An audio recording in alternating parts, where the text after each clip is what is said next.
Hello दोस्तों, स्वागत है आपका डे 8 के साथ में। थोड़ा सा लेट कभी कभी हो जाते हैं क्योंकि बीच में रिजल्ट वगैरह आया था, उसके लिए पहले तो सॉरी सर, ठीक है। और अब आपको रेगुलर क्लासेस मिलेंगे सर, ठीक है। तो डे 7 की हम लोग बात कर रहे हैं, 4th सेमेस्टर केमिस्ट्री। पूरी प्लेलिस्ट डिस्क्रिप्शन में है। जिन लोगों के भी मल्टीपल चॉइस क्वेश्चंस हैं उनके लिए ये ब्रह्मास्त्र सीरीज साबित होने वाली है। ये जब आप एग्जाम देने जाओगे तो आपको पता चल जाएगा सर, ठीक है। तो सबसे पहला, यूवी रीजन कहां से कहां तक होता है। हमने आपको बताया बहुत सारी रेज होती हैं, जिसमें अल्ट्रावायलेट हो गई, रेडियो हो गई, एक्स रेज हो गई, इंफ्रारेड हो गई, बहुत सारी रेज होती हैं। उन्हीं में से जो यूवी रीजन होता है यानी अल्ट्रावायलेट वाला रीजन होता है, वो कहां से कहां तक होता है मेरे भाई, ये पूछना है सर, ठीक है। तो वो कहां से कहां तक होता है, 10 से 400 नैनोमीटर तक होता है। कितना होता है, 10 से 400 नैनोमीटर तक होता है। शॉर्ट नोट्स बनाइए, अपनी कॉपी में पॉइंट टू पॉइंट लिखने की कोशिश करिए। मान लिया यूवी स्पेक्ट्रोस्कोपी से जो रिलेटेड क्वेश्चन उन्हें एक पे लिखिए, पेज बनाइए यूवी स्पेक्ट्रोस्कोपी। जो भी आपके लिए हम यूवी वाले क्वेश्चन लेके आए उन्हें एक पे लिख दो, आईआर वाले अलग लिख लो, एनएमआर वाले अलग लिख लो, रमन वाले अलग लिख लो। इस तरीके से क्वेश्चन को आपस में कनेक्ट करो मेरे भाई। जब कनेक्ट करोगे तो बहुत आराम से अच्छे नंबर बना पाओगे सर, ठीक है। निम्न में से लैम्डा से किसे प्रदर्शित करते हैं। तो मेरे भाई लैम्डा का मतलब होता है वेवलेंथ। क्या होती है, वेवलेंथ। हिंदी में इसे हम लोग कहते हैं तरंग दैर्घ्य। क्या कहते हैं भाई, तरंग दैर्घ्य। तरंग दैर्घ्य का क्या मतलब होता है, प्रकाश के द्वारा 1 सेकंड में जो चली गई दूरी होती है उसे तरंग दैर्घ्य कहते हैं। यानी सरल भाषा में कहें तो तरंग दैर्घ्य का मतलब होता है दूरी। क्या होती है मेरे भाई, दूरी। उसके बाद एक फार्मूला है मेरे भाई, 9th क्लास में आपने पढ़ा होगा, कौन सा वेग यानी वेलोसिटी के लिए सही है।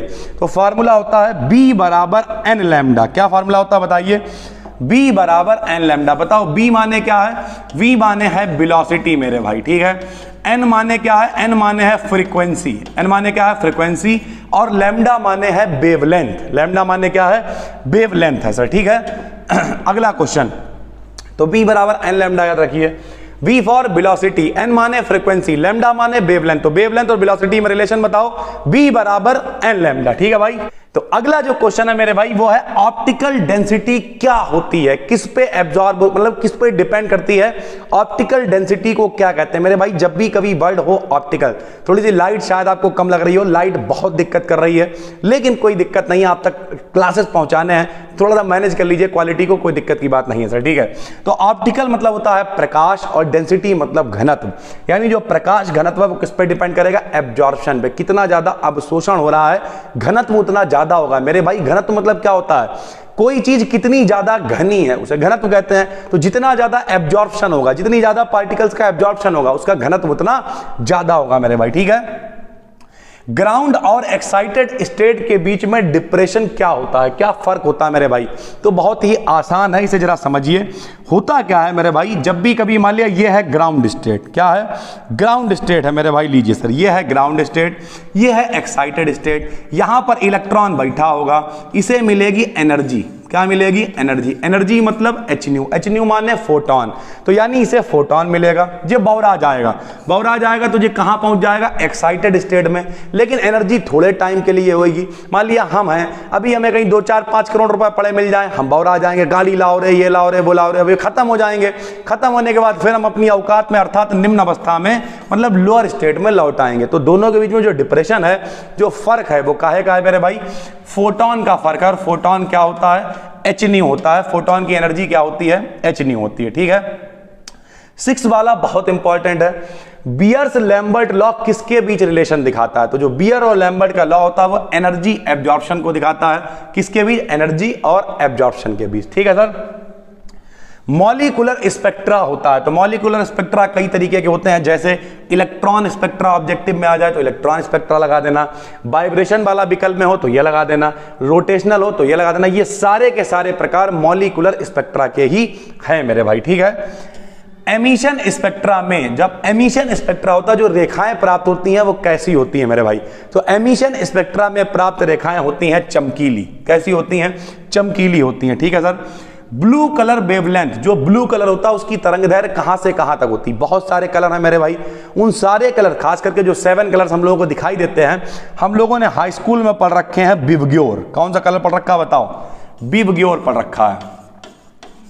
विवग्योर का मतलब violet, indigo, blue, green, yellow, orange और रेड। ठीक है, बैजानी, हप्पी नाला हिंदी में कहते थे सर। ठीक है, इसमें सबसे ज्यादा ऐसे करके याद कर लेना, लात मारो फल खाओ, लात मारो दुनिया के और फल खाओ मेहनत का। इसका मतलब क्या है, लाल रंग की तरंगदैर्घ्य ज्यादा होती है, लाल रंग की फोकस दूरी ज्यादा होती है, बाकी सब बैगनी रंग का ज्यादा होता है। ठीक है मेरा भाई, तो यहां पे सुनिए क्या कह रहा, जो ब्लू कलर है उसकी तरंगदैर्घ्य कितनी होती है, तो होती 4350 से 4800 एंगस्ट्रॉम के बीच। ग्रीन कलर जो है उसकी वेवलेंथ कितनी होती है, 5000 से 5600 एंगस्ट्रॉम के बीच। रेड कलर की कितनी होती है, 6400 से 7900। मेरे भाई यहां देखिए, ज्यादातर जो हम लोगों को कलर कॉम्बिनेशन दिखाई देता है वो कलर कॉम्बिनेशन आरजीबी पे काम करता है। किस पे, आरजीबी पे। इन्हीं से कलर मिक्स होते हैं, आपस में सारे कलर बनते हैं। कैमरा काम कर रहा है, कैसे काम कर रहा है, आरजीबी पे काम कर रहा है। आर माने रेड, ग्रीन, ब्लू, ये तीनों कलर मिक्स होते हैं और मिक्स होके मल्टीपल कलर्स बनाते हैं बहुत सारे। तो इन तीनों की आपको वेवलेंथ पता होनी ही चाहिए पेपर में। इनमें से एक विकल्प 101% आएगा मेरे भाई। ठीक है, उसके बाद क्रोमोजेन में कलर प्रोड्यूस करने के लिए कितने क्रोमोफोर्स की आवश्यकता होती है। सबसे पहले तो आपको यह पता होना चाहिए ये क्रोमोजेन होता क्या है।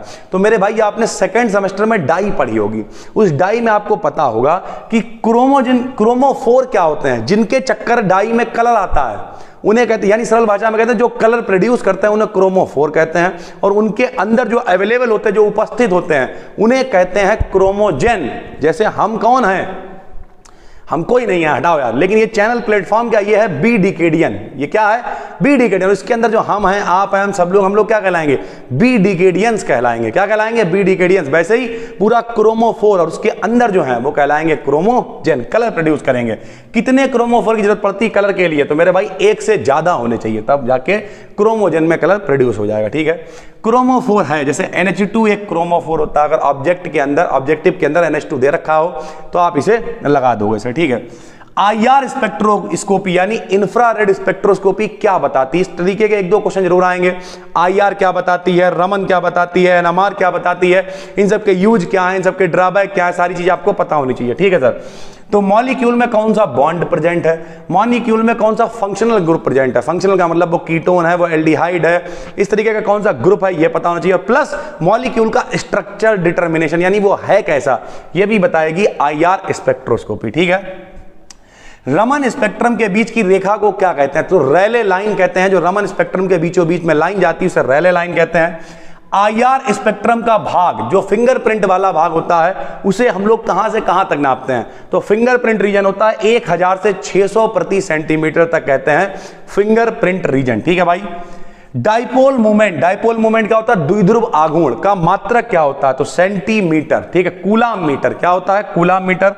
नहीं पता तो आपको बताया जरा, इधर देखिए सर, डाइपोल मूवमेंट का फार्मूला होता है P बराबर Q इंटू 12। ठीक है मेरे भाई, Q माने आवेश का मात्रक कूलाम, दूरी का मात्रक मीटर, यानी कूलाम मीटर इसका मात्रक हो जाएगा।